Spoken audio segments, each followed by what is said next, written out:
I doubt very seriously that people of that town are going to feel the same way when there's a flu pandemic or any kind of outbreak or whatever the excuse they want to use, that the sheriff needs to go around and start rounding people up. Well, what the locals do, and I want to be clear, we have footage of this.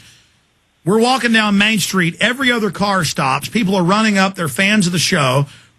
We run into some great people in Hardin. But then the small minority of fat cats, they would run up and say, you say there's barricades and that flu's been released here. We would never say that. Our guest would bring up the point of, hey, could this be for a flu pandemic?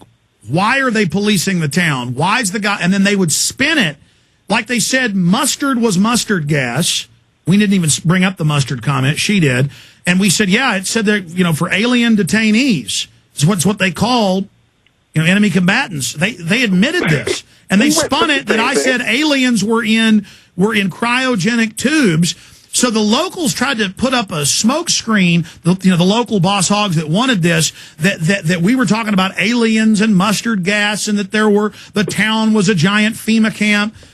But see, that didn't work. The Attorney General, the FBI's after them now. Their crap didn't work. So what these hucksters do in every case is they just throw out, you're a conspiracy theorist. But if somebody's walking out of your house with your TV set and your family jewels, they're robbing you. It doesn't matter if they call you a conspiracy theorist. That doesn't work at a certain point. Go ahead. Oh, I was just going to say, this is nothing new that the media is doing, and those are the same terms that they've used over and over again.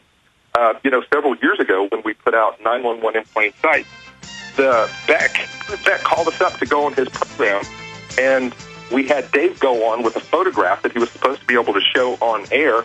And before Dave could even get a chance to, provide some information and some examination, Glenn Beck calls him some kind of a Area 51 freak and compares him to an Elvis sightings. He's seeing Elvis out in the desert at Area 51. No, but that's what they do. They just made up that I said space aliens were there in the newspaper. Gary Franchi, the producer and the director, Liam Lewis, join us, Camp Fema. We're going to be going to your phone calls right now. In fact, who's up next here in my list? Matthew in Oregon, then Nelson, Anthony, Kurt, Scott, and others. You're on the air with the makers of Camp Fema. But they can speak about any issue. Go ahead.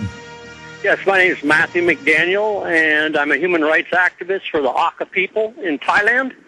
And currently, I'm riding a horse across the United States from Salem, Oregon, and I'm about 10 miles west of Weatherford near Dallas. And I'm just amazed when I go through these small towns in Texas, Post, Texas, Snyder, Texas, and Anson, Texas, and I asked the little old lady, I said, hey, what's that uniform you got on? And she says, oh, it's a prison uniform. I work at the prison. And I said, what, you got a prison here? And he goes, yeah, it's just outside of town. I said, well, what do you think of that? She said, well, it's good for jobs. And I wonder if, they're using these small, falling apart communities for putting prisons in, and nobody can see them. And it's not going to get better. It's getting worse. And that's why they're passing laws. Go to jail for selling eggs. Go to jail for garage sales. Go to jail for babysitting neighbors' kids. They're making everything criminal and then telling neighbors to spy on neighbors because they've admitted the new economy is going to be in prison or managing the prison. Well, did you see the article that said they're going to start fining bloggers if they put misinformation on their blog site? Yes, I forgot to cover that. Government agency is going to fine you. It's going to decide what's true and what isn't. And absolutely, in the State Department, yes, and they're going to have a message that pops up saying your site's not accurate. I mean, if you say that Iraq didn't have WMDs, they're going to say you're evil and fine you because everybody knows they had nukes. You have on your website one of my videos with the Aka people in northern Thailand.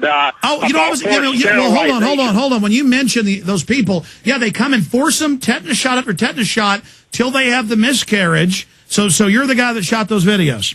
Right, that's me. Well, good job. I documented women who said I was forced to have 3 tetanus toxoid vaccinations during one pregnancy. And when I was 9 months pregnant, I got the vaccination, and the same day the baby stopped moving and the baby came out about 8 hours later. Yeah, you have woman after woman, and the UN has been caught. The UN has been caught sterilizing people through the shots. Yeah, you're only supposed to get one tetanus shot every 7 years. They give the women 3 special ones, but they found that tetanus is good to bind the female hormone to cause the miscarriage. That's what the UN's been. So they're murdering babies, which is what this calls for, forced abortion, White House science czar. And you're the guy. I'd like to have you on as a guest. Well, it's the thing is they're focusing it on the minorities like the Auca Hill tribe, and we have all these videos on Auca.org. But they're focusing on the Hill tribe because I'd ask the nurses, wait, you have a tetanus shot every 7 years. Why are you making the women come in for 3 shots during each pregnancy?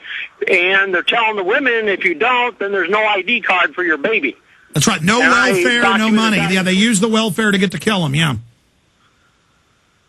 And so what we're doing now is we're doing a national protest march about the human rights conditions of the Aucas by going across the U.S. by horseback. My wife, she's Auca, and we got 5 little kids in a bus that says Ride for Freedom.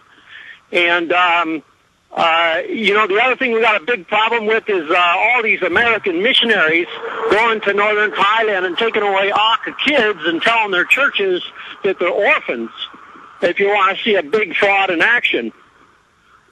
Well, child kidnapping is what America does. We kidnap our own kids. We kidnap everybody else's kids.